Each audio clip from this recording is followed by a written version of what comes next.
আজকে আমি যে জায়গার খোঁজ দেবো সেখানে পাওয়া যায় ইমাদাৎসে দীপিকা পাড়ুকোনের ফেভারিট ডিশ প্লাস মাশরুম দিয়ে তৈরি এরকম সুন্দর ডেকোরেশনস। ক্যাফের মধ্যে যখন ঢুকবে মনে হবে কোনো পাহাড়ি জায়গায় চলে এসছো।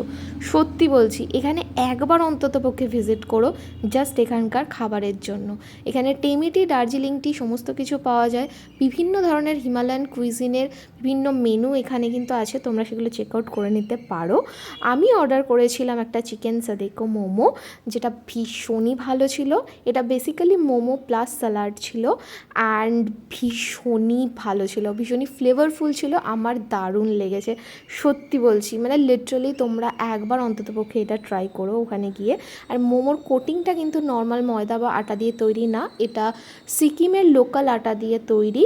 অ্যান্ড এটা ছিল চিকেন শেফালি, যেটাও বেশ ভালো ছিল কিন্তু খেতে। আর এছাড়াও এখানে বিভিন্ন ধরনের ফ্রুটস অ্যান্ড আচার পেয়ে যাবে। আর এছাড়াও তোমরা কিন্তু এখানে টি ইকুইপমেন্টস পেয়ে যাবে। এটা হলো একটা tea timer and this was the owner who makes really delicious food.